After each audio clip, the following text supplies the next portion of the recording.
dari penyisiran dilakukan, ditemukan semacam plastik ya 4 orang haram tersebut, barang-barang transaksi narkoba begitu, dan kemudian disisir juga dari beberapa pinggiran tempat di sini, kemudian agak ke dalam ditemukan kemudian golok, kemudian yang diakui oleh pemilik adalah miliknya sendiri dan tidak ada kaitannya dengan aksi pengeroyokan yang terjadi. Tadi ketika penyisiran dilakukan, Ibu Elizabeth mengaku bahwa dirinya tidak ada di rumah dan penyisiran didampingi disaksikan langsung oleh warga yang ada di sini, kemudian dilakukan oleh tim gabungan begitu. Ada beberapa barang bukti yang sebetulnya sudah diamankan, kita tadi sudah lihat bersama, ada puluhan jarum suntik, kemudian ada plastik bekas narkoba, kemudian ada golok yang sebetulnya masih ada lumuran darah kering begitu. Ini kemudian yang masih akan diteliti oleh pihak kepolisian, apakah ini sebenar-benarnya ada kaitannya dengan aksi pengeroyokan yang sempat dilakukan pada Senin lalu terhadap sekelompok aparat kepolisian yang sedang melakukan penggerbekan narkoba, tepat sebetulnya hanya sekitar 50 meter di Jalan Selamat Riyadi 4 tempat kami mengabarkan saat ini, di Jalan Kesatrian 5. Saya akan berbincang dengan Pak Beni Mamoto yang merupakan mantan Deputi Pemberantasan Narkoba BNN. Selamat petang Pak Beni. Selamat petang. Ya, Pak Beni, kita ketahui bersama bahwa kasus dari penggerbekan narkoba yang berujung pada pengeroyokan aparat kepolisian ini sudah membuka babak baru ketika dilakukan penyisiran di sejumlah tempat. Apakah kemudian ada indikasi bahwa tempat ini mereka dinyatakan menjadi tempat sarang narkoba? Ya, tentunya pertama-tama kita ikut berduka ya bahwa ada peristiwa ini sehingga anggota Polri meninggal. Pada hari yang sama di Medan ada kejadian demikian juga. Kita merasa prihatin dengan kondisi ini. Kemudian yang perlu tentunya kita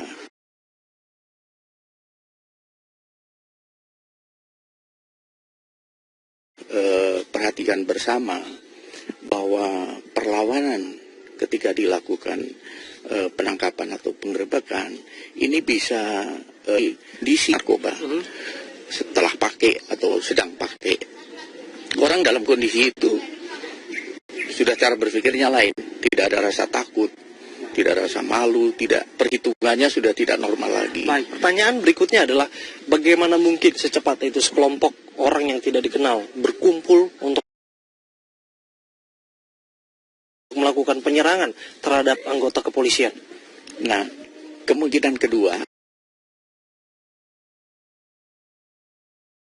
adalah bisa juga mereka memanggil teman-temannya dengan meneriakin maling atau ini, sehingga orang datang maka menyiapkan bumper atau semacam pengamanan. Itu bisa kalau kita lihat seperti di Kampung Permata, juru parkir itu sebagai mata-mata tapi sebagai bumper juga.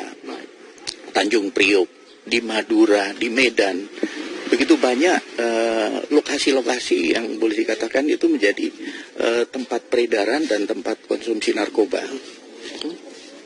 Nah, inilah yang menjadi perhatian aparat tentunya, pemetaan, kemudian monitoring perkembangan wilayah-wilayah yang semakin berkembang, semakin marak peredaran narkobanya ini menjadi penting. Baik, Pak Beni, bisa dijelaskan kemudian apakah benar bahwa ada daerah-daerah di Jakarta yang steril dari aparat kepolisian yang sebetulnya disinyalir ada beberapa gembong narkoba di sana, tempat transaksi jual beli narkoba di sana yang di-backing oleh sejumlah oknum? Sebenarnya fakta sudah terungkap dalam beberapa kasus oknum ya. Jadi oknum inilah yang di daerah ini misalnya Pak. Ini tentunya nanti hasil penyelidikan dari pihak kepolisian akan bisa mengungkap apakah ada keterlibatan atau tidak. Tapi data kami dan hasil penyelidikan selama kami bertugas dulu menunjukkan demikian.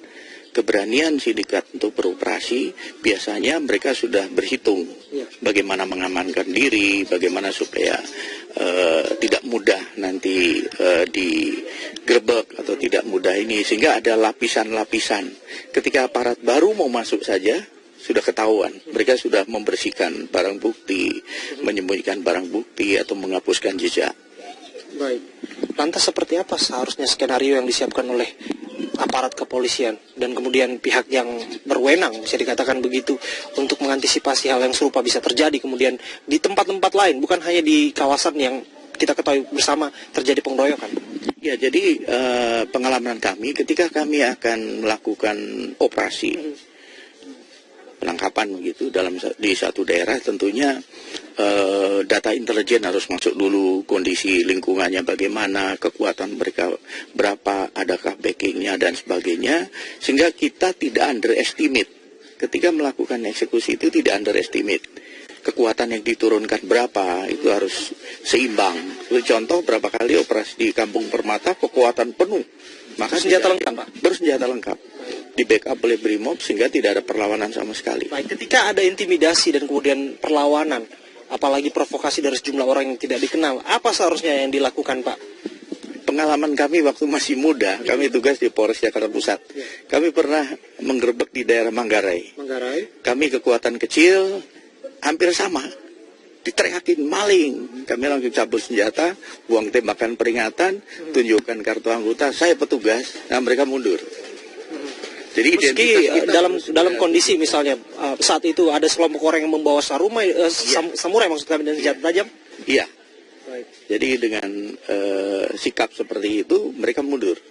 Mereka mundur, nah, serta-merta kita panggil bantuan datang sehingga kita bisa selesaikan eksekusi itu.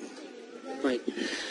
Pak, bagaimana kemudian Anda bisa menjelaskan sindikat-sindikat narkoba bisa terjadi di daerah pemukiman yang padat penduduk dan juga daerah-daerah pinggiran ibu kota yang sesungguhnya kan kita ketahui bersama secara klasik biasa produksi narkoba dilakukan di rumah mewah, di apartemen misalnya, dan terkait dengan jaringan internasional. Namun kali ini cukup berbeda, Pak. Sebenarnya tidak. Jadi karakteristik sindikat ini cara mencari lokasi tempat orang bisa memakai di tempat itu biasanya dicari di pemukiman padat penduduk.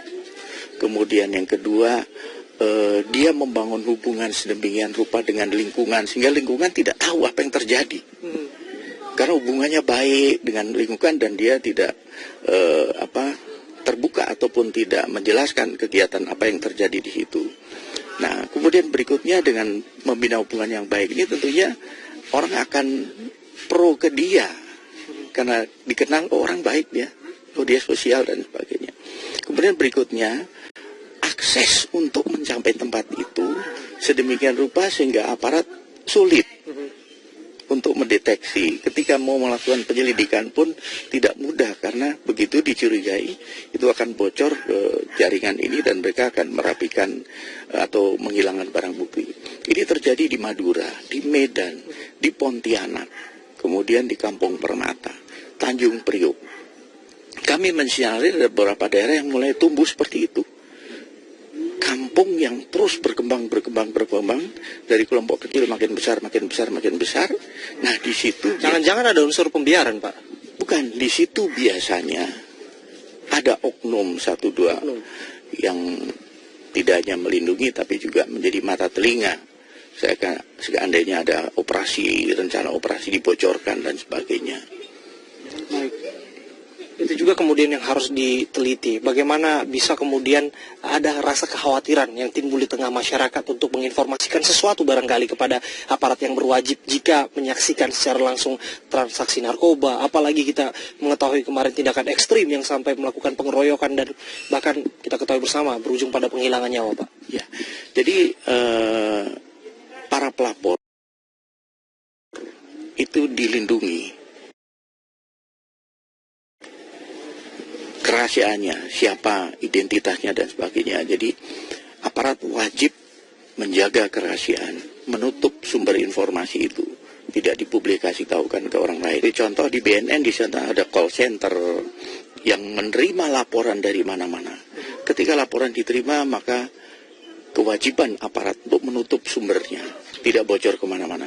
Nah, diharapkan peran serta masyarakat dengan banyak menginformasikan kepada aparat bisa lebih efektif turun ke lapangan. Artinya masyarakat menjadi mata telinga aparat, sehingga nanti itu akan sangat membantu, khususnya dalam rangka pemetaan, mendeteksi lokasi-lokasi mana saja yang sedang berkembang atau di situ peredaran narkobanya marak.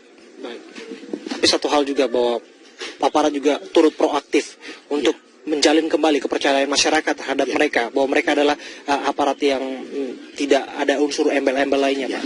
Dan yang lebih penting lagi tentunya di internal aparat sendiri juga harus tegas. Bagi aparat yang terima setoran, bagi aparat yang kong kali kong dengan sindikat, aparat yang membantu sindikat, membacking sindikat, ini harus kita tegas. Karena dia tahu hukum gitu. Dia tahu hukum dan dia yang melanggar hukum.